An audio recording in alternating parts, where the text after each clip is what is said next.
que son comparativos a nivel internacional. Bueno, los tomamos en cuenta, pero ustedes también imagínense el daño pulmonar que estas patologías presentan, que son crónicas. Pero en nuestro medio, nosotros vivimos en alturas altas, por encima de los 3.000 metros, manejo de estas patologías. Como decimos, siempre empezamos por definición. La EPOC, enfermedad pulmonar obstructiva crónica. Lo que está recalcado en otro color, como una enfermedad crónica que es poco reversible. ¿Qué significa eso? A medida que esta enfermedad va progresando, la resolución o el tratamiento es peor. Ahí tenemos, como hemos hablado, toda la epidemiología que tenemos. ¿Cuánto se gasta un paciente a nivel mundial?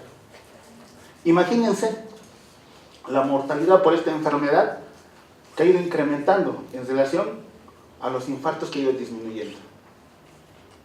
Ahora todo el mundo fuma. Bueno, y los factores de riesgo para producir EPOC. El principal, el tabaquismo. EPOC puede ser producido igual a esta patología. El 30% de la población fuma. Yo con seguridad veo que acá, yo siempre digo, no, un neumólogo nunca fuma. Pero eso lo coloco en signo de interrogación. ¿Por qué? Porque nuestros profesores, mis profesores, bueno, algunos los conocen, fumaban terriblemente. Función pulmonar y tabaquismo. La EPOC, el diagnóstico de la EPOC se hace por función pulmonar, espirometría, una prueba de la mecánica ventilatoria que nos ayuda a determinar la capacidad vital. Nosotros acá, el PEF1, el volumen expiratorio forzado del primer segundo, nos determina, nos clasifica al paciente, si es leve, normal, leve, o grave, o muy grave. Y acá abajo tengo la edad. Mire, cuando un paciente, nosotros a partir de los 30 años, empezaré por eso, perdemos 30 mililitros de la capacidad vital por año. Un paciente o una persona que nunca ha estado expuesta a polución ambiental o atópico, o que no es atópico, a partir de los 30 años ese pulmón empieza a envejecer. Imagínense que tenga un factor, una patología crónica, ¿cuánto perderá por año? Por eso, nosotros sabemos que Usain Bolt ya está entre los 29 años. Nunca más va a romper un récord mundial. ¿Por qué? Porque ese pulmón ya está envejeciendo. Los jugadores de fútbol a los 35 años, el doctor Quiroga, el anterior, corría todo el partido. Ahora no sé cómo le estaré. Imagínense, todo el mundo envejecemos. Imagínense acá que este es el volumen expiratorio forzado. Edad, 30 años, ya vas reduciendo. Un paciente que empieza a fumar, si deja de fumar a los 25 años, su volumen expiratorio forzado del primer segundo va a ir disminuyendo. Por eso es bueno que a etapas tempranas dejar de fumar mejora la capacidad vital. Pero si uno empieza a fumar más, no va a llegar a una determinada edad. Si nosotros acá vemos el BEF1, que a partir de 35% indicamos que es muy grave, estos pacientes, cuando ya tienen 25, van a ser oxígeno dependientes, oxigenoterapia dependientes. Entonces, es bueno dejar de fumar, atender a nuestra gente, que nuestros abuelitos que siguen utilizando biomasa para hacer combustión. Estos son, en relación a la exposición del humo, los países que tienen estudios. Nosotros acá no tenemos todavía estudios. No tenemos un centro de laboratorio de función pulmonar que esté bien equipado. Pero defendemos el lugar donde vivimos, ¿no? Ahí tenemos un esquema de un pulmón normal y uno con EPOC. En la fisiopatología, la inflamación, el desequilibrio de proteasa, antiproteasa y la hipersecreción van cambiando a medida que esto va a ir incrementando. Igual que el proceso inflamatorio, que va despertando factores proinflamatorios que van acentuando toda la evolución de esta enfermedad. Esta enfermedad de la EPOC no tiene cura. En otros países, no solamente la EPOC es producida, como he dicho, por el cigarro. Las patologías agudas, como el asma, enfermedades crónicas, diremos, como el asma, pero que dentro de su definición dice enfermedad obstructiva crónica que con o sin tratamiento revierte, se van a convertir en EPOC. He visto, yo normalmente en toda mi atención clínica que hago en los diferentes centros, el 80% de mis pacientes presentan una patología obstructiva crónica y con las diferentes remodelaciones que puede existir. Las dos entidades principales, bronquitis crónica y enfisema pulmonar. Ahí tenemos un esquema de la patología de una bronquitis crónica, fumador azul,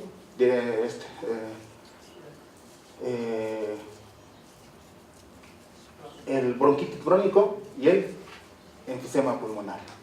Ahí tenemos un poco la clínica de la bronquitis crónica, tosedor crónico, obeso, tendencias a la cianosis en relación al enfisema pulmonar. Nosotros en la EPOC no solamente comenzamos como patología, la EPOC tiene múltiples fenotipos y eso es lo que nosotros no entendemos. Ni los mismos médicos podemos entender cómo se comporta una EPOC en diferentes presentaciones clínicas. Ahí tenemos los fenotipos, que son 4 en realidad. Entonces, eso nos sirve a nosotros ¿para qué? Para poder tratar esta enfermedad, para evaluar su cronicidad, para evaluar su función. Ahí tenemos una bronquitis crónica, donde vemos un pulmoncito algo más pequeño en relación al enfisema pulmonar. Entonces, en la EPOC, ¿qué vemos? En fisiología pulmonar vemos esto. La relación BEF1-FBC, que esto nos dice obstrucción, menor a 70%. Nosotros acá, voy a hablar un poquito de fisiología pulmonar, aquí en la altura no tenemos una ecuación propia para determinar. La espirometría, que es una prueba de mecánica ventilatoria, nos determina a evaluar aquellos pacientes que tienen un grado de obstrucción en la ventilación, desde la boca hasta el bronquiolo terminal. La enfermedad más representante, asma y EPOC, ¿no? Y justamente eso es lo que nos mide esta relación.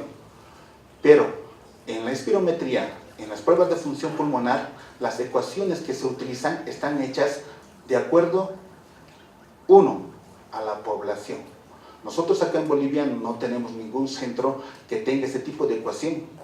La más cercana utilizada es una que se realizó en afroamericanos y mexicanos. México está a 2.240 sobre el nivel del mar, está en altura intermedia, más bajo que Cochabamba. Y nosotros que vivimos a 3.000 metros de altura, 3.600, entonces es una altura alta. ¿Serán los valores exactos para nosotros? Por eso decimos nosotros, ¿esto por qué vengo a comentarlos? Para ustedes incentivarlos que hagan investigaciones, demuestren si este tipo de patologías pulmonares son propios de nosotros. ¿Por qué? Porque ustedes viven acá, han nacido, tienen familia, ¿su comportamiento será igual? Entonces ahí tenemos la EPOC. La disminución del BEF1 nos dice la gravedad. Hay aumento de la capacidad pulmonar total, aumento del volumen residual. Esto no podemos medir con espirometría. Para medir esto necesitamos pruebas que miden aquellos volúmenes y capacidades pasivos. Y un pletismógrafo corporal es el que es más apto para este tipo de estudio. Acá tenemos todo lo que ocurre en una EPOC. Diagnóstico. La espirometría. Es una prueba de mecánica ventilatoria que nos ayuda a medir la capacidad vital. Como lo hacemos, hay dos formas, forzada y lenta. Y ahí está, parámetros normales de la función pulmonar y la EPOC, donde el volumen residual incrementa su valor. Ahí están los otros volúmenes operativos en ejercicio, la ventilación. Tenemos múltiples estudios que nos ayudan a determinar el pronóstico en este tipo de patologías. Este es un estudio sencillo, la camita de 6 minutos, que no lo utilizamos. Que esto a mí nos puede decir hasta pronóstico de un paciente, si puede hacer un grado de hiperreactividad, hasta pronóstico, evolución de ese tipo de pacientes. Tenemos otras mediciones que nos dan igual pronóstico, como el BODE, que nos da todo eso, ¿no? Índice de masa corporal, obstrucción, nos mide la disnea y tolerancia al ejercicio. Diagnóstico de SPOC, investigar riesgo, historia clínica, imagenología y función pulmonar. EPOC. Nosotros, no todo lo que silba es asma, ¿no? Entonces es lo mismo. Podemos confundirnos con este sinfín de patologías que también producen obstrucción bronquial. Ahí está la clasificación según Gold. Y ahí está la clasificación propuesta según fenotipos. ¿Esto para qué nos sirve? Para el manejo. Pruebas de evaluación para ver conformidad del paciente, escala de Merz. Clasificación propuesta por fenotipos. ¿Cómo hace Gold en estos tipos de fenotipos? Menos síntomas, bajo riesgo, para evaluar en qué grado de actividad bronquial cuando se comporta más como un asma.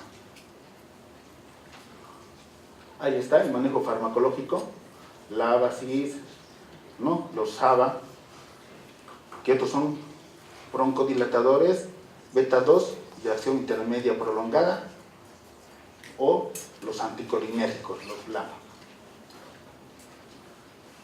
Evidencias de rehabilitación pulmonar, ¿no? Que por calor local tratan de dilatar la musculatura bronquial. Está probado en pacientes que tienen asma grave, que el tratamiento con inmunoglobulinas no ha modificado su capacidad vital. Las inmunoglobulinas que se utiliza actualmente es como el omalizumab, que es una antihemoglobina, es antihemoglobina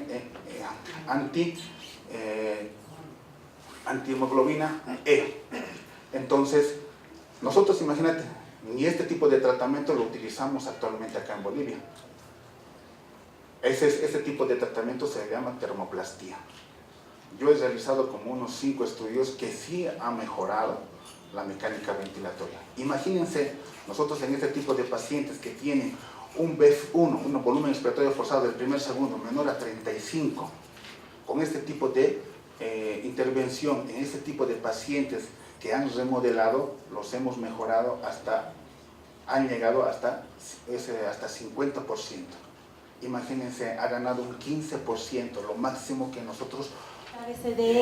El averiguar si es que la persona fuma o no fuma, ya se tiene que intervenir, ya se interviene, uno con el tratamiento farmacológico, o dos con también el apoyo conductual, que es importante para estas personas. Y el D, que ya es el de derivación.